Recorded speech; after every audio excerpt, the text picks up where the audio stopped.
Welcome to Legends of the Barbed Wire Hotel, where we believe that all members of our military are legends. Whether frontline combat or stateside, medals or no medals, they are legends. If you are new here, consider subscribing. Hi, I'm your host, Diana Maul Halstead, the Kriege's daughter. Today's guest is, well, me. After all, they say you should sleep one night in your own hotel before inviting guests, right? When I began writing my dad's memoir, Writings from the Barbed Wire Hotel, I found myself asking, do we really know our veterans' stories? Their journeys? Each one is so unique. Some fought on the front lines while others supported from behind the scenes. Yet every single one played a vital role, protecting us, our freedoms, and those who could not protect themselves. I'm reminded of the phrase, e pluribus unum, out of many, one. Our veterans embody this spirit. They served as individuals, but worked as one, united by a common purpose. Since this is our first interview about the legends of the Barbed Wire Hotel, it feels only right to begin by sharing the story of my hero, my dad, Henry Eugene Maul, known to most simply as Gene. So why the Barbed Wire Hotel? The title of this podcast was inspired by my dad's artwork. One of his drawings, a haunting image of a barbed wire fence, spoke to me. It captured the essence of his time as a prisoner of war, and I knew this would be the title of his memoir. From there, this podcast, Legends of the Barbed Wire Hotel, was born. My dad's journey began along the banks of the Mississippi River in Alton, Illinois, where he was born March 11, 1924, to Bertha Schneider and Henricus Maul.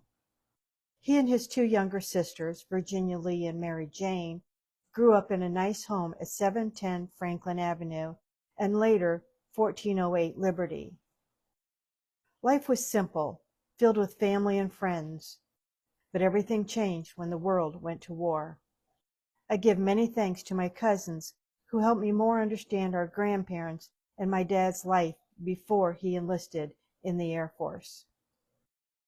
Influenced and angered by the attack on Pearl Harbor, December 7, 1941, and shortly after graduating Marquette Catholic High School, my dad enlisted in the United States Army Air Forces, June 30, 1942. He trained at the Boeing School of Aeronautics in California, and then with American Air Training to take on one of the most dangerous positions in the Air Force as a waist gunner. As part of the European theater and a member of the 96th Bomb Group and 338th Bomb Squadron, he completed 8 missions before his plane, the Laura Jane, was shot down by enemy fire, May 8, 1944, at 1600 hours, causing him and his crew to be captured by German scouts. Thankfully, Dad's crew bailed from the plane with one casualty. He and his crew were immediately captured by German scouts, and he became a prisoner of war, a Kriege, as they were called. They marched my dad's crew to Dulag Luft in Oberursal, where their intake as POWs would take place, and then on to Evaluation Center West, before being taken to solitary confinement, which consisted of 200 to 250 men. Here's my thought on this. My dad was 19 years old.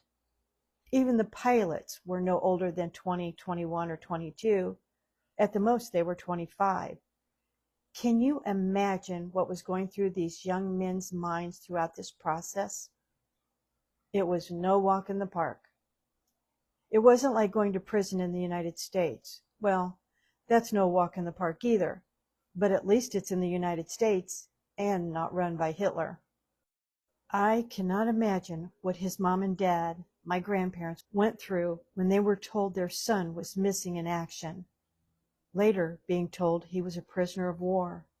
I'm so glad I found the newspaper articles about this. I just shudder when I think of my dad going through this. Anyway, my dad went on to Stalag Luft III, where he spent most of his time, in the province of Silesia, 90 miles southeast of Berlin, in a stand of trees south of Sagan. One of the funny or uncomfortable situations with my dad was that with 20-plus men literally locked in their small barracks for hours on end, many of the men were forced to sleep on the cold ground because they were overcrowded, but it was probably more comfortable than sleeping on the 6 wood slats provided in lieu of a mattress. The bunks were stacked 3 high. Imagine turning over and falling to the guy below you, then falling to the guy below him, then hitting the ground. It has humbled me to learn of what men can endure. World War II POWs endured starvation, disease, illness, poor hygiene, little water, intense solitude, loneliness, and capture. They endured because they did it as a group. What I learned is that these men formed a community with one leader, and they were very organized. Each man helped the other to keep morale high. My dad's challenge was not the almost undrinkable coffee, inedible rations of canned meat, the latrines filled with rats that were never moved or cleaned, or the 2-minute cold shower every 2 months. My dad's greatest challenge and most horrible memory were the forced marches that started just after Christmas, 1944, and went until April 1945. More than 250,000 prisoners were marched during one of the coldest winters on record in Germany. It was minus 13 degrees. These men were awakened in the middle of the night and told to grab what they could carry and go. Can you imagine? In the back of these young men's minds, they were thinking, Hitler is ordering them all killed.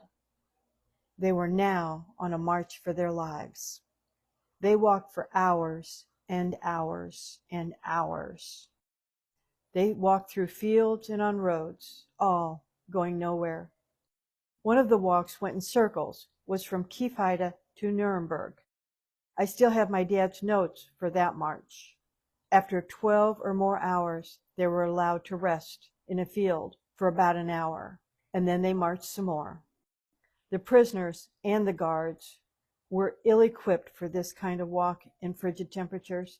They had the wrong or no shoes, no coats, no food, nada.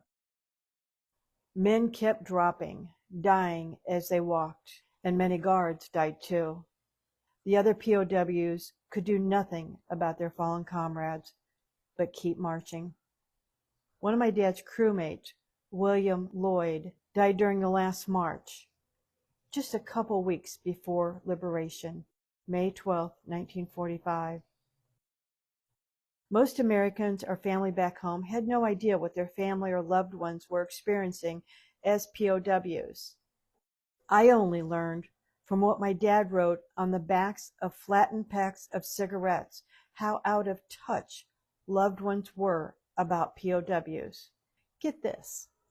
One mother wrote that she hoped her son would be able to go out often and enjoy the nightlife, that Germans really know how to entertain visitors. A girlfriend or fiance wrote to her POW that she was breaking up with him because he gave up and allowed himself to be captured instead of fighting on. In my dad's free time, he drew illustrations of his wartime memories, like his plane, and there was one that was kind of like a selfie of himself as a waist gunner. And he wrote poems that had embedded narratives or hidden meanings of what was really going on and my dad's real thoughts and fears. At first glance, when I read my dad's poems and stories, a lot was confusing. But as I read them over and over, and then over again, I pieced together what my dad was saying in each of his poems and stories. The POW camp had a small library. Dad read these books many times. So much so that after the war, he never read another book, ever. He read the newspaper and magazines, but never another book, because reading a book would bring back too many painful memories. Once my dad came home, he never talked about his time as a POW or his time in the Air Force. But that doesn't mean his time as a POW didn't affect him. When he married my mom, he told her that our family would never go hungry and made sure she spent $30 a month at the grocery store. Because of this, we had a huge pantry in our basement full of canned goods, a double-chested freezer full to the brim of meats, fish, and pizza. We also had a second refrigerator, almost unheard of in the 1950s.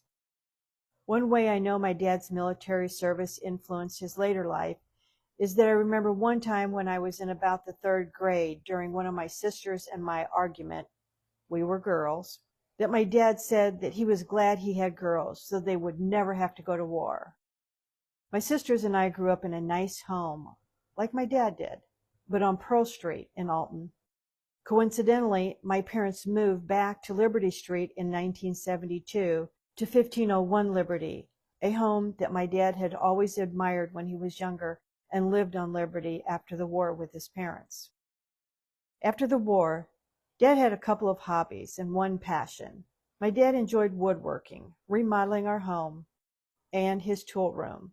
Yes, he had a room for his tools. But his passion was his boat and being on the Mississippi River and spending time with friends at the Alton Motorboat Club on the Great River Road. Now, when I was young, at times it seemed like his passion was fixing the boat. But as I grew up, I understood that if you love boating, you must love fixing them. My dad passed away in 1997, but it was only 10 years ago that I learned he actually had a diary from his time as a prisoner of war. It was 5 years ago when I was able to see it, touch it, and read his diary, his letters from home, and his flattened cigarette papers. With my dad's diary, his letters, and research, I was able to piece my dad's time in the Army, Air Forces, and as a prisoner of war together and write his memoir, Writings from the Barbed Wire Hotel. If you would like to purchase a copy of my dad's memoir, there's a link in the description. In the back of almost 800 pages is an index of all the sources I used to research my dad's military career and his time as a prisoner of war. Even his POW documents are there. Men and women are greatly influenced by war, whether they participate or not, whether they agree or not. May we always keep our heads high, understand the cost of freedom, and allow no man to walk alone. If you are a veteran, or if you know of someone who is, I urge you, share your story. Whether you fought in battle or worked behind the scenes, your experience matters. It's not just history, it's our history. It is a history we cannot afford to lose. At Legends of the Barbed Wire Hotel, we are committed to preserving these stories, but we need your help. Subscribe to this podcast and share it with your friends and family. And most importantly, if you have a story to tell, reach out to us on social media or email. We've listed links in the description. Every veteran's story deserves to be heard, remembered, and honored. So join us in this journey. Together, we can ensure that the legends of the Barbed Wire Hotel live on. If you enjoyed this podcast, please subscribe on your favorite podcast platform. Let's spread the word and keep these stories alive. And remember, every story matters, especially yours. Legends of the Barbed Wire Hotel was written and produced by Diana Maul Halstead, the Kriegie's daughter. Until next time, this is Legends of the Barbed Wire Hotel. Stay safe, stay strong, and never forget the sacrifices made for our freedom. And before I go, I have to give a shout out to my lovely assistant, Princess Olivia, who insists on being paid in treats. She says it's a rough life, but hey, at least she doesn't have to deal with the barking orders. She's the one doing the barking. I crack myself up. Thanks for listening.